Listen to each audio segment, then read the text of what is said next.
بسم اللہ الرحمن الرحیم۔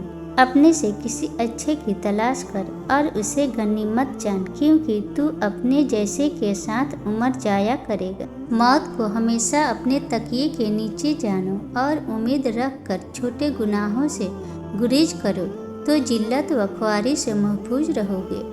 جب دشمن کی ساری تدبیریں ناکارہ ہو جائے تو وہ دوستی کا ہاتھ بڑھاتا ہے، بس اس وقت دوستی سے وہ کام لو جو دشمن بھی نہیں کر سکتا۔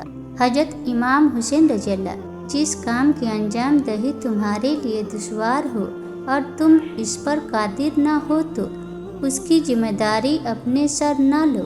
کلام الہی پر عمل کرو، اس کے حرفوں کی سیاہی میں وہ سفیدی چھپی ہوئی ہے جو تمہارے گناہوں کو دور کر کے تمہارے دل کو نور ایمان سے روشن کر دیتی ہے۔ انسان سخت مزاج تب بنتا ہے جب اس کے نرم مزاج کا بہت سے لوگ ناجائز فائدہ اٹھا چکے ہوں۔ جیسا مرد ہوگا ویسی ہی عورت ملے گی، استعمال کرو گے تو واللہ استعمال شدہ ہی پاؤ گے، کیونکہ میرا رب فرماتا ہے پاک مردوں کے لیے پاک عورتیں ہیں اور پاک عورتوں کے لیے پاک مرد۔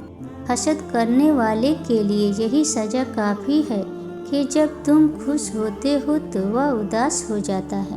نصیب کا لکھا مل کر ہی رہتا ہے، کب کہاں اور کیسے یہ صرف اللہ ہی جانتا ہے۔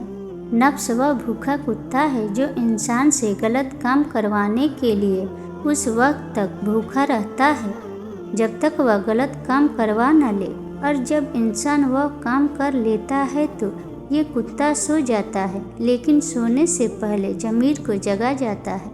اللہ فرماتا ہے میری محبت تو دیکھو، جو فرشتے شام کو تمہارے گناہ میرے پاس لاتے ہیں، میں صبح انہی کے ہاتھ تمہارا رزق بھیجتا ہوں۔ عبادات ضرور کیجیے مگر معاملات پر بھی توجہ دیں۔ کعبے کے چکر لگانے سے لوگوں کو دیے ہوئے چکر معاف نہیں ہوتے۔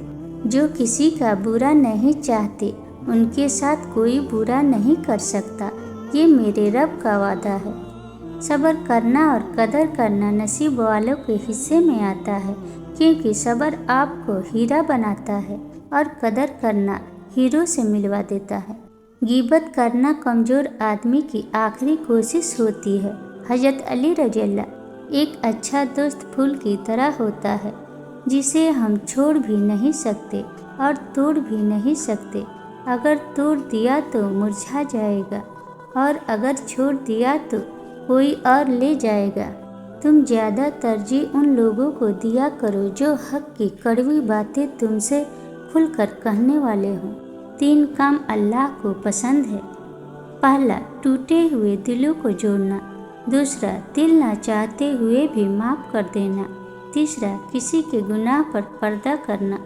آپ صلی اللہ علیہ وسلم نے فرمایا اگر جھک جانے سے یعنی عاجزی اختیار کرنے سے تمہاری عزت گھٹ جائے تو قیامت کے دن مجھ سے لے لینا۔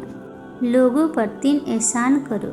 پہلا، نفع نہیں دے سکتے تو نقصان نہ کرو۔ دوسرا، خوش نہیں کر سکتے تو رنجیدہ نہ کرو۔ تیسرا، تعریف نہیں کر سکتے تو برائی نہ کرو۔ حضرت علی رضی اللہ، کسی کے منہ پر بے عزتی کرنا اسے قتل کر دینے کے برابر ہے۔ 4 غلطیوں سے بچو۔ پہلا، شریف کو بیوقوف مت سمجھو۔ دوسرا، مکار کو عقل مند مت سمجھو۔ تیسرا، قاتل کو بہادر مت سمجھو۔ چوتھا، مالدار کو بڑا آدمی مت سمجھو۔ اچھے وقت سے زیادہ اچھا دوست عزیز رکھو، کیونکہ اچھا دوست برے وقت کو بھی اچھا بنا دیتا ہے۔ زندگی بہت عجیب ہے، ہم کسی کو بھی چیز کے بغیر آتے ہیں، پھر ہم ہر چیز کے لیے لڑتے ہیں، پھر ہم ہر چیز چھوڑ کر بغیر کسی چیز کے رخصت ہو جاتے ہیں۔ آنکھ دنیا کی ہر ایک چیز دیکھتی ہے، مگر جب آنکھ کے اندر کچھ چلا جائے تو اسے نہیں دیکھ پاتی۔ بالکل اسی طرح انسان دوسروں کے عیب تو دیکھتا ہے پر اپنے عیب اسے نظر نہیں آتے۔ پریشان نہ ہو، کچھ لوگ پیدا ہی بکواس کرنے کے لیے ہوتے ہیں۔ ہمیشہ خوش رہا کریں، کیونکہ یہ بہترین انتقام ہے ان لوگوں سے جو آپ کو اداس دیکھنا چاہتے ہیں۔